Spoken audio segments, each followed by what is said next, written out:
أعوذ بالله من الشيطان الرجيم.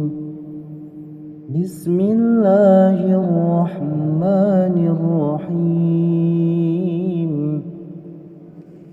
الرحمن علم القرآن خلق الإنسان علمه البيان الشمس والقمر بحسبان والنجم والشجر يسجدان والسماء رفعها ووضع الميزان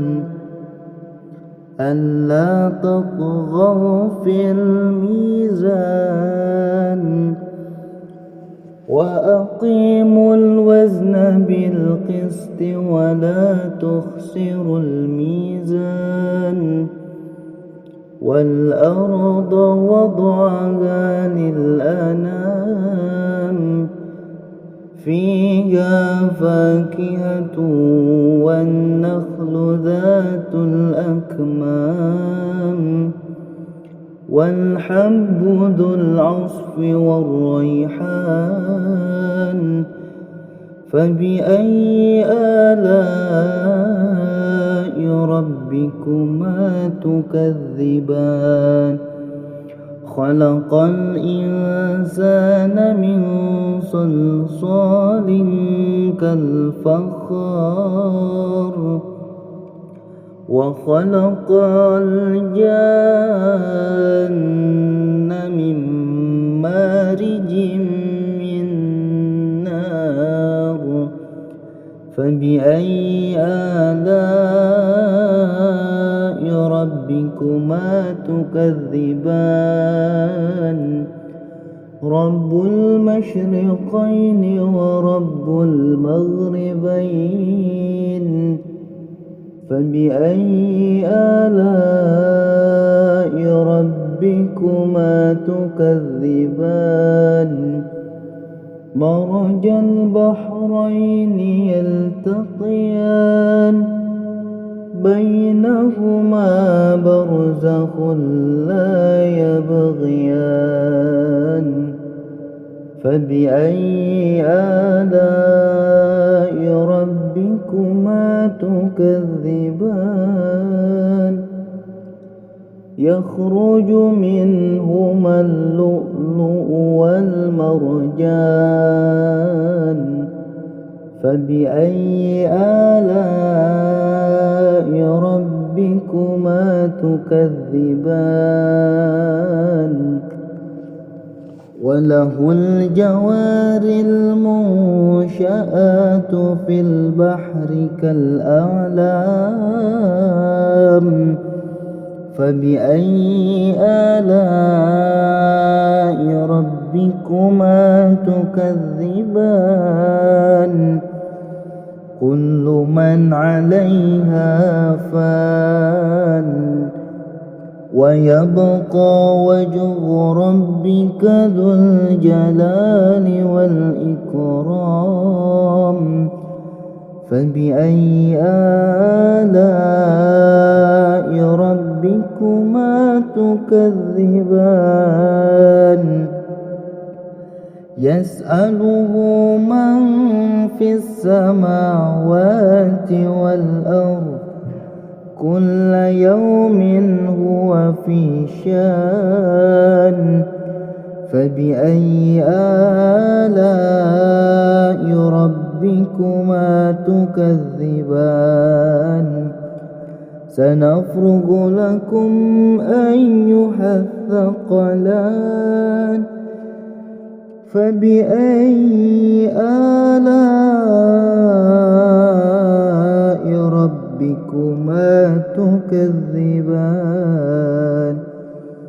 يا معشر الجن والإنس إن استطعتم أن تنفذوا من أقطار السماوات والأرض فانفذوا لا تنفذون إلا بسلطان فبأي آلاء ربكما تكذبان يرسل عليكما شواظ من نار ونحاس فلا تنتصران فبأي آلاء ربكما تكذبان فإذا انشقت السماء فكانت وردة كالدهان فبأي آلاء ربكما تكذبان فيومئذ لا يسأل عن ذنبه إنس ولا جان فبأي آلاء ربكما تكذبان يعرف المجرمون بسيماهم فيؤخذ بالنواسي والأقدام فبأي آلاء ربكما تكذبان هذه جهنم التي يكذب بها المجرمون يطوفون بينها وبين حميم آن فبأي آلاء ربكما تكذبان ولمن خاف مقام ربه جنتان فبأي آلاء ربكما تكذبان ذواتا أفنان فبأي آلاء ربكما تكذبان فيهما عينان تجريان فبأي آلاء ربكما تكذبان فيهما من كل فاكهة زوجان فبأي آلاء ربكما تكذبان متكئين على فرش بطائنها من استبرق وجنى الجنتين دان فبأي آلاء ربكما تكذبان فيهن قاصرات الطرف لم يطمثهن إنس قبلهم ولا جان فبأي آلاء ربكما تكذبان كأنهن الياقوت والمرجان فبأي آلاء ربكما تكذبان هل جزاء الإحسان الإحسان فبأي آلاء ربكما تكذبان ومن دونهما جنتان فبأي آلاء ربكما تكذبان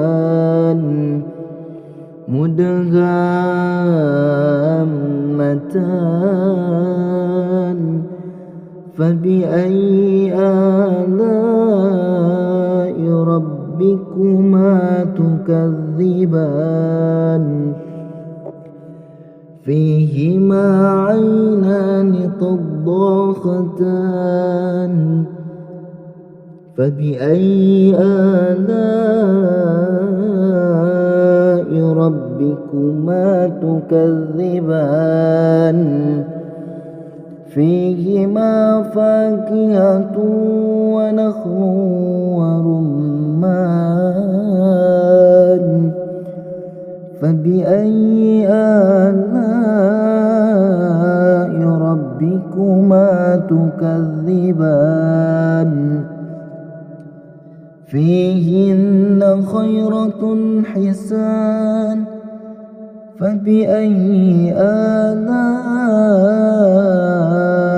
ربكما تكذبان حور مقصورة في الخيام فبأي آلاء ربكما تكذبان لم يطمثهن إنس قبلهم ولا جان فبأي آلاء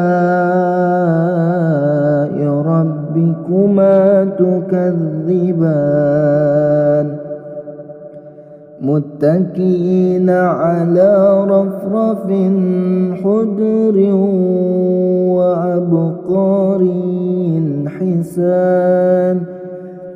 فبأي آلاء ربكما تكذبان تبارك اسم ربك ذي الجلال والإكرام صدق الله العظيم.